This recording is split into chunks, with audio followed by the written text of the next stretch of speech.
안녕하세요. 송삼이 계사성 챕터 7. 이 시간에는 요한복음 20장 19절에서 23절까지의 말씀으로 여러분에게 저의 묵상을 나눠보려고 합니다. 12제자와 3년간 동고동락한 예수님께서는 십자가에 못 박히신 후 3일 동안 무덤에 계시다가 부활하시고 승천하시기 전에 11제자들에게 나타나셔서 유언과 같은 말씀을 하신 말씀입니다. 요한복음 20장 19절을 보면 이날 안식 후 첫날 저녁 때에 제자들이 유대인들을 두려워하여 모인 곳의 문을 닫았더니 예수께서 오사 가운데 서서 이르시되 너희에게 평강이 있을지어다. 21절 말씀, 예수께서 또 이르시되 너희에게 평강이 있을지어다.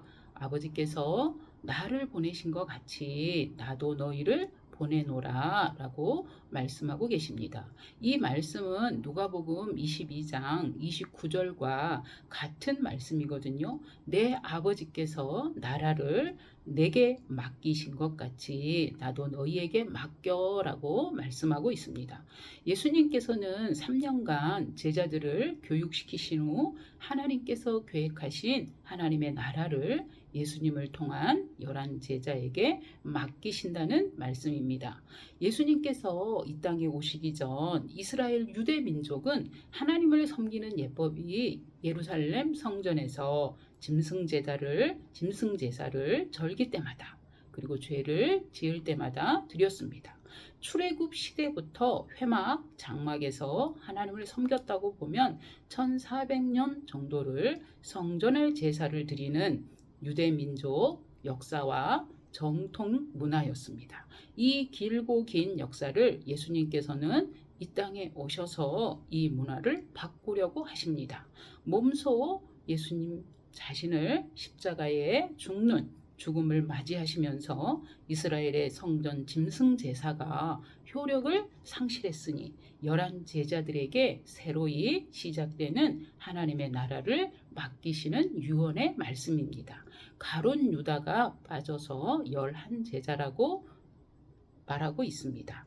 제가 하나님의 뜻과 계획 챕터 5, 6편에서 나누었던 부분을 생각을 해보면 이스라엘 성전의 짐승 제사는 실패를 하여서 400년 동안 하나님께서 이스라엘 백성들에게 선지자도 보내지 않으셨고 이상도 없던 하나님의 침묵의 시대를 지나서 창세기 3장 15절 말씀대로 하나님께서 몸소 이 땅에 사람의 육신을 입으시고 여자의 후손으로 오셨습니다. 이스라엘 유대 민족 지도자 그룹 대제사장, 제사장, 서기관, 바리새인 대다수가 인정하지 않는 예수님이니 12제자에게 주어진 사명입니다. 요한복음 20장 21절 말씀은 의미심장한 말씀일 것입니다. 아버지께서 나를 보내신 것 같이 나도 너희를 보내노라. 이 말씀을 들은 11제자들은 어떠했을까요?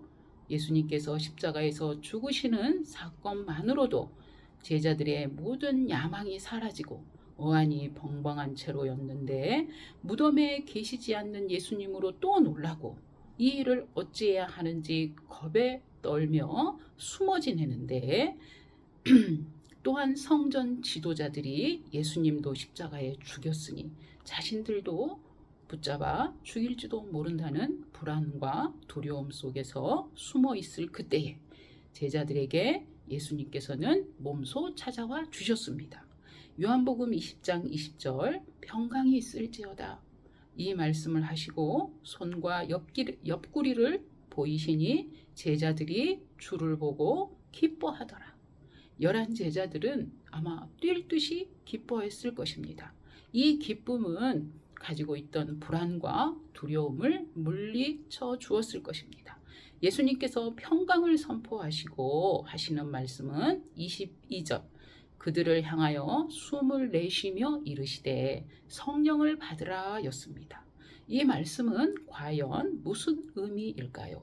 11제자 너희에게 부탁한 하나님의 나라는 성령을 받아야 하는 것이라고 말씀하십니다.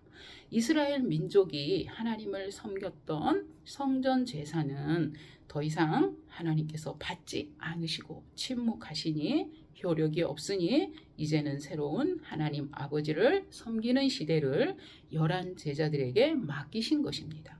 하나님 아버지의 세 번째 뜻과 계획을 이루어야 하는 시대가 되었으니 이 새로운 하나님의 나라를 이루려면 성령을 받으라고 하십니다. 성령을 받아서 어떻게 해야 되나? 23절입니다. 너희가 누구의 죄든지 사하면 사하여질 것이요 누구의 죄든지 그대로 두면 그대로 있으리라 하시니라.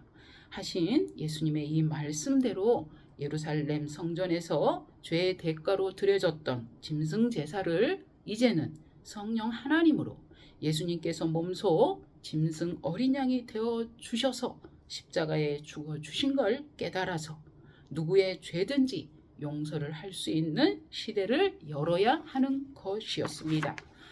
열한 제자들 이 예수님의 말씀 앞에 그들의 생각과 마음은 어떠했을까요? 성전에 가서 정말 짐승 제사 안 드려도 된다고? 자신들이 믿고 섬겼던 예수님의 십자가 죽음이 그 일을 대신한다고? 네. 열한 제자들은 그동안 예수님께 교육받았던 알지도 못했고 깨닫지도 못했던 진리의 말씀들이 그때서야 하나씩 열림을 받는 해안을 경험했을 것입니다. 이 진리가 열려지는 12 제자들은 예수님 유언대로 예루살렘 다락방에 모여서 성령 세례를 사모하며 비일기를 다 할 때 12 제자들은 성령 하나님으로 하나가 되어서 예수님으로 성전 짐승 제사를 대신할 예수님의 십자가 죽음과 부활, 승천을 증거할 힘과 능력이 하늘로부터 부어졌습니다.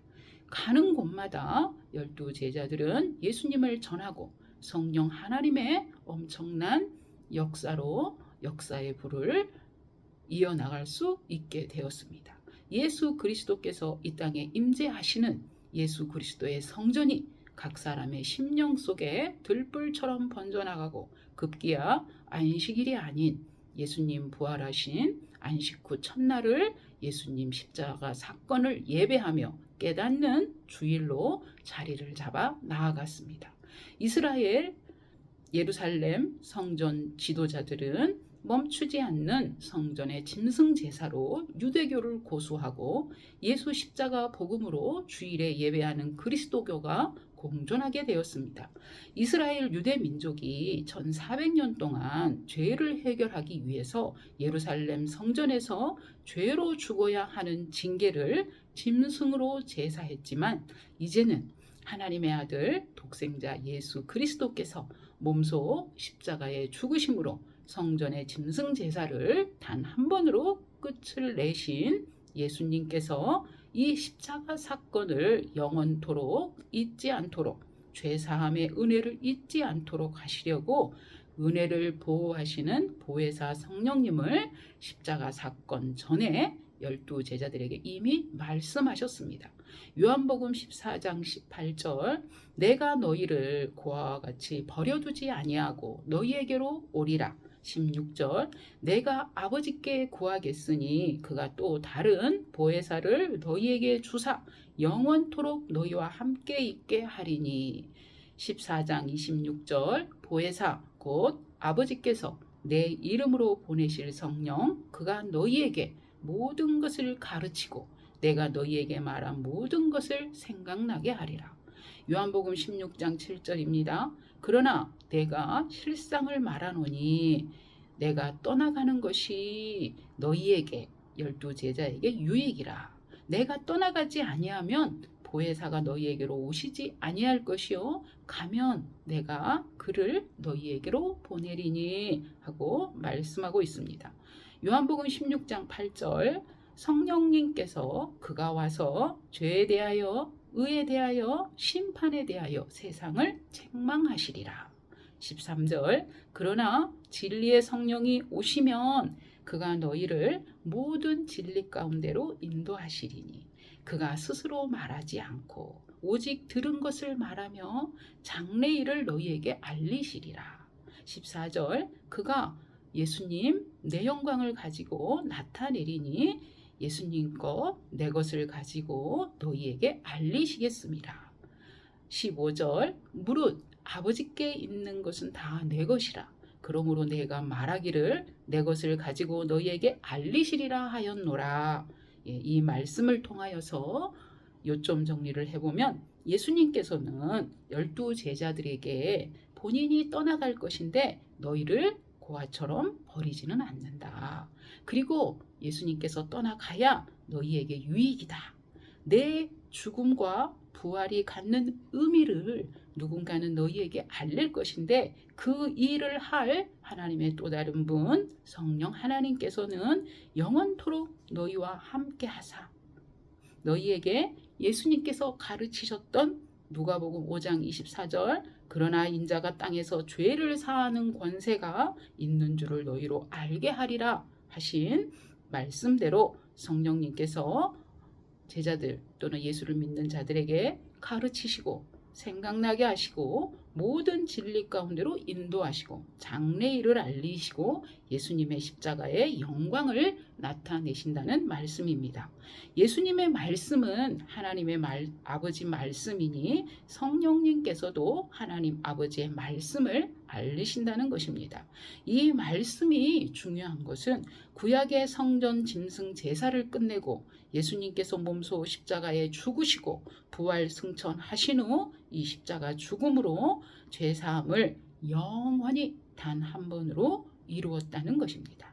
그러므로 예루살렘 성전의 짐승 제사를 끝낼 것이니 짐승 제사를 드리기만 하고 다른 이방 우상도 섬기는 가증함을 더 이상은 볼 수 없는 하나님의 뜻이 이루어져야 하는 것이었습니다. 이 일이 성령 하나님으로 예수님을 십자가 사건을 기억하는 이 일이 영원토록 잊혀지지 않는 방법은 보혜사 성령님이면 가능하다는 말씀입니다. 구약의 율법 그리고 예수님의 십자가 사랑 성령 하나님이면 이스라엘 유대 민족의 성전 제사는 그만해도 된다는 말씀으로 저는 묵상하게 되었습니다. 대제사장들과 제사장들은 예수님 오실 당시 로마의 식민 지배하에 기능을 상실한 지 오래였고 서기관 장로들과 함께 특권 의식만 가득하여서 이스라엘 민족에 신음하는 고통은 외면했습니다. 바리새인들은 율법에 치우쳐서 영혼을 돌보는 하나님의 사랑에는 관심도 없이 율법으로 판단만 일삼았습니다. 예수님으로 다시 역사를 써내려 가시려는 하나님 아버지의 뜻을 전혀 깨닫지도 못하고 오히려 자신들의 권위만 생각하면서 그 권위가 무너질까 봐 전전긍긍하고 예수님을 따르는 백성들을 오히려 두려워하는 예수님의 가르침에 반격을 멈추지 않았던 제사장들과 바리새인들입니다. 요한복음 5장에 보면 안식일에 베데스다 연못에 있는 38년 된 병자를 일어나 걷게 하신 예수님의 이 일로 바리새인들의 박해가 시작되었습니다. 일반적으로 세상적으로 또는 사람의 이성으로 생각을 해보면 1400년 동안 하나님 섬기는 성전 제사를 무너뜨리는데 이스라엘이 로마 식민 치하가 아니었다면 과연 가능했을까 생각해 봅니다. 만약 이스라엘이 식민 시대가 아닌 제대로 된 하나의 정부를 가지고 통치가 굳건히 이루어지는 나라였다면 그때 예수님께서 오셨다면 어땠을까요? 과연 제사장들의 서슬퍼런 권력 앞에 백성들은 벌벌 떠는 시대였다면 예수님이 오셨어도 구약의 선지자들처럼 죽임을 당하고 백성들에게는 버림을 받을 수밖에 없었을 거라는 게 잠시 생각이 되었습니다. 로마 식민지였기에 대제사장들과 제사장들 바리새인들의 힘은 로마 앞에 약해졌고 백성들은 로마도 성전 지도자들 제사장들도 제대로 살 수 있는 시대를 열어주지 못하고 삶이 피폐해진 공고한 시기일 때 예수님께서 오셔서 죄를 드러내시고 하나님 나라를 복음을 설교하시고 또한 병도 고쳐주시니 구름대처럼 예수님께 몰려드는 암울한 시대였습니다. 로마의 세금을 거두는 세리들의 폭리, 치리자들의 폭정, 그리고 하나님을 섬기는 지도자들의 특권의식과 외면 속에서 신음하던 이스라엘 민족 백성들은 세례 요한의 물세례를 모두 받으면서 자신들의 고통과 억압을 해결받고 싶었을 것입니다. 누가복음 7장 29절에서 30절을 보면 모든 백성과 세리들은 이미 요한의 세례를 받은지라 바리새인과 율법 교사들은 그의 세례를 받지 아니하므로 그들 자신을 위한 하나님의 뜻을 저버리니라.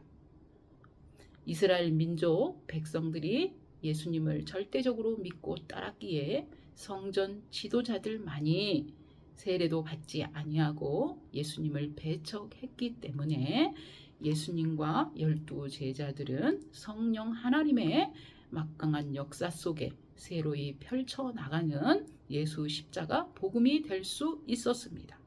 사도행전의 12 제자들은 예루살렘을 떠나지 않고 성령을 받으라 명령하신 예수님의 말씀대로 다락방에 모여서 성령님의 강력한 임재를 경험하고 성령님으로 죄사함을 받는 일을 새로이 시작하게 되는 사명을 감당하게 되었습니다. 사도행전 2장 마가의 다락방에 성령님의 임재는 각 나라의 언어로 하나님의 큰 일을 말하게 되는 일로 시작하여서 12 제자들에게 임하시는 성령 하나님의 임재가 예수님 십자가 사건의 죽으심과 부활을 증거하게 되고 회개하여 예수 그리스도의 이름으로 세례를 받고 죄사함을 받아서 성령님을 선물로 받는 일과 병고침, 예언, 방언 등이 일어났습니다. 12 제자들에게 함께 하시는 성령님으로 많은 유대인들이 예수님을 믿게 되었고 사도 바울의 등장으로 주변 나라들로 예수 십자가 복음은 사방으로 뻗어나갔습니다. 이로 예수님께서 11 제자들에게 하신 말씀 성령을 받으라 하는 유언의 말씀은 이루어졌고 누구의 죄든지 사하여지는 시대가 열리게 되었습니다. 이스라엘 민족 백성들이 예수님을 절대적으로 믿고 따랐기에 성전 지도자들만 배척했기에 예수님 12 제자들은 성령 하나님의 막강한 역사 속에 새로이 펼쳐나가는 예수 십자가 복음이 될 수 있었습니다. 예수님께서 제자들에게 부활하신 후 처음 하신 말씀 너희에게 평강이 있을지어다. 이 말씀은 성령님을 받아 죄사함을 이루면 평강을 누릴 수 있다는 말씀으로 연결이 됩니다. 이사야서 57장 17절에서 19절 말씀을 보면 그의 탐심의 죄악으로 말미암아 내가 노하여 그를 쳤으며 또 내 얼굴을 가리고 노하였으니 그가 아직도 패역하여 자기 마음의 길로 걸어가는도다. 내가 그의 길을 보았은즉 그를 고쳐줄 것이라. 그를 인도하며 그와 그를 슬퍼하는 자들에게 위로를 다시 얻게 하리라. 입술의 열매를 창조하는 자 여호와가 말하노라. 먼데 있는 자에게든지 가까운 데 있는 자에게든지 평강이 있을지어다. 평강이 있을지어다. 내가 그를 고치리라. 이 말씀을 요약을 해보면 탐심의 죄악을 고쳐주셔서 인도하시고 위로를 주시고 평강을 주신다는 말씀입니다. 챕터 7은 여기까지 하고 챕터 8에서 이 요한복음과 연결되어서 역사적으로 더 살펴보도록 하겠습니다. 감사합니다.